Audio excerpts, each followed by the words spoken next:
le projet 41 des centres d'excellence de la Commission européenne qui traitait plus exactement de la maîtrise des risques industriels associés à l'usage de produits chimiques se termine aujourd'hui.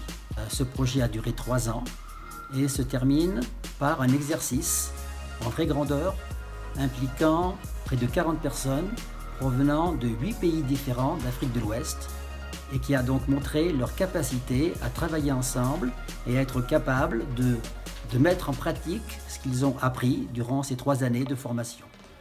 La simulation que nous avons réalisée aujourd'hui avait pour but de conclure la session de formation du projet 41.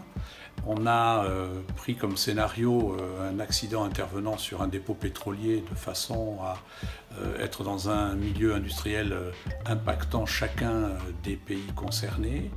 On a activé 4 postes de commandement qui avaient des actions complémentaires. Un poste de commandement exploitant pour gérer les conséquences de l'accident interne au site industriel.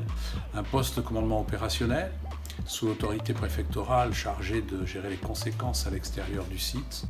Un PC fixe qui regroupe un certain nombre de services techniques autour de l'autorité représentant l'État dans la région.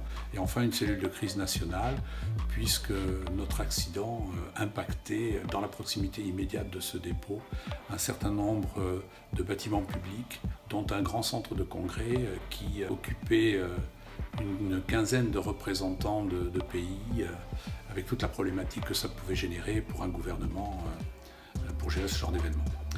Les travaux menés ont permis de constituer un point de référence avant la formation qui sera poursuivie dans le cadre de l'extension de notre projet 41 et qui intégrera la gestion de crise sur des accidents de nature industrielle. Voilà, donc on arrivait en fin des P41 et on avait travaillé sur un exercice. Et on voulait tester 2 parties. La première partie, c'était de voir comment, à travers les cellules de réflexion, ils pouvaient mettre en œuvre tout ce qu'on leur avait appris pendant cette première partie P41.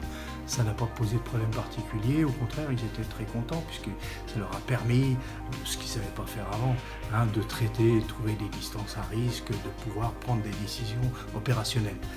Et puis il y a eu la deuxième partie qui était l'organisation et la mise en place des PC. Et là on s'est aperçu, ils s'en sont aperçus eux-mêmes aussi, qu'ils avaient quand même des difficultés à le faire puisqu'ils ne l'avaient pas fait.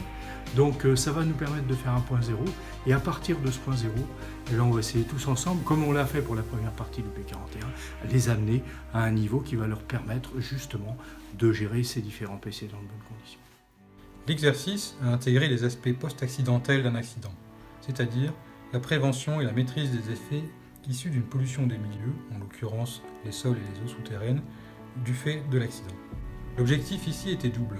Premièrement, rappeler et faire passer dans le vécu des joueurs le principe que les effets post-accidentels se gèrent et se préviennent dès la phase d'urgence. C'est difficile, car en phase d'urgence, on a surtout les effets immédiats en ligne de mire. Et de fait, notre animateur chargé de proposer des mesures de prévention des effets différés a eu bien du mal à s'imposer en phase d'urgence. Deuxième objectif, faire toucher du doigt les processus et interactions en phase post-urgence. Juste toucher du doigt, car dans l'exercice, on est obligé de découpler le temps réel, plusieurs mois, et le temps de simulation, 1 heure pour cette partie. On perd donc en réalisme, mais l'exercice s'est avéré très riche. Ce qui m'a frappé durant l'exercice, c'est l'implication de toute l'équipe, des 40 personnes qui se sont prises au jeu, qui ont joué les fonctions qui leur étaient attribuées et qui ont manifesté une implication, une confiance, une volonté de travailler ensemble et de traiter correctement les problèmes qui leur étaient présentés.